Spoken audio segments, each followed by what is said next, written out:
Dante Marcoleta. Narinig na kita noon, pero hindi kita tayo kilala. Nung nainteresado ako sa iyo,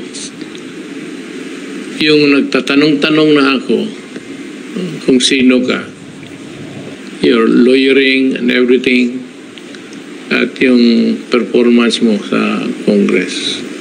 But I was really impressed yung pagdala mo sa kaso ng gobyerno, or at least yung nag-neutral ka man, pero nilabas mo yung totoo. Hindi ka takot sa mga oligarchs, hindi ka takot sa pera nila, at ginawa mong ikaw yung nagsasalita para sa lahat ng gustong sabihin nila, hindi nila masabi at nasabi mo. There are few men, sabihin ko sa iyo, without meaning to offend the rest of the guys there na kung saan tayo napunta at kayo nagtatrabaho. You seldom see committed persons talaga sa trabaho nila. And I was said very much impressed by your behavior, performance, yung sinabi mo sa lahat.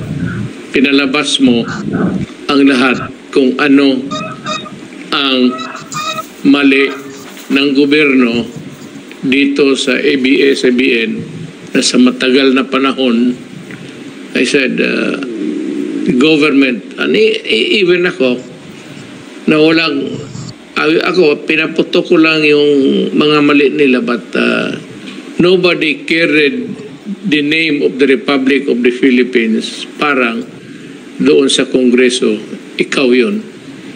And I was very much impressed. So nagtatanong ako, you are a principled man, extremely honest, with integrity, at nung alam ko, nung nalaman ko, kung makipag-away ka ng tao o isang korporasyon or ahensya, be it in government or outside, nakita ko yung passion mo to ferret out the truth.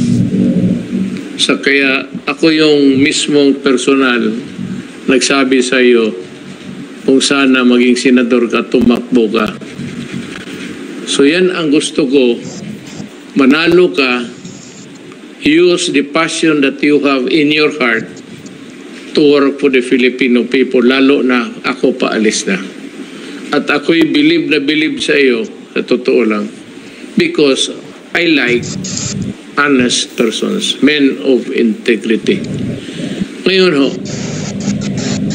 kung sakali man, God willing, kung ipagpala lang ng Diyos sa atin, kung masenador ka, ano pa ang madagdag mo sa pagka-lawyer mo at kung maging senador ka?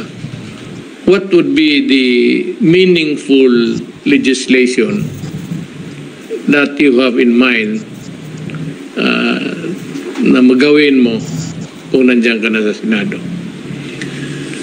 Ang unang-una po, Ginoong Pangulo, ay nakita ko po yung nailatag ninyong magagandang programa. Ang nais ko po ay may pagpatuloy ang mga iyon.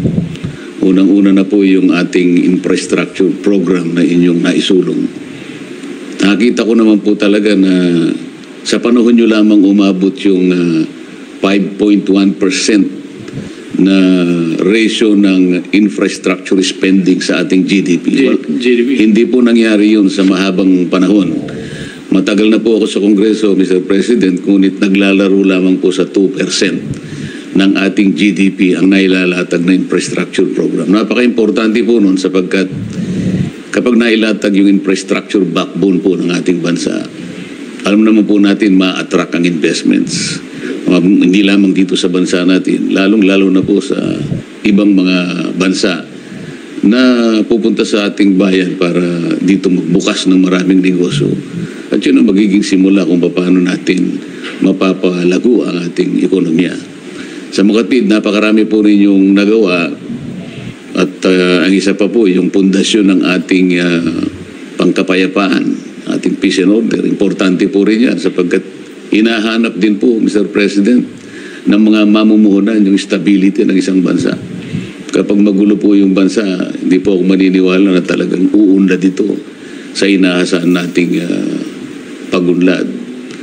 At nakita ko rin po yung pagmamalasakit nyo, i-reforma ang ating lipunan.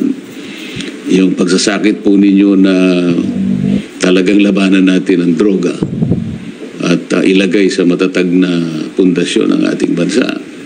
Pagmamalasakit ninyo kung paano naitawid ang bansa natin sa pandemya. Siguro nga po, kung hindi tayo nabot ng pandemya, Mr. President, sa nakita kong paglakas ng ekonomiya natin, halos hindi tayo bumababa ng 7% per quarter. Talagang tinamaan lang po tayo ng pandemya, Mr. President. Kung hindi nga lang siguro dumating ito, nakita ko na siguro ang pinakamagandang antas ng ating ekonomiya.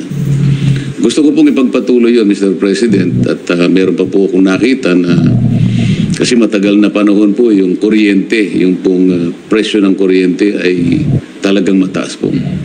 Hindi po natutupad yung layunin ng batas. Pagka 21 years ago, nakalagay po talaga affordable ang rates ng ating elektrisidad.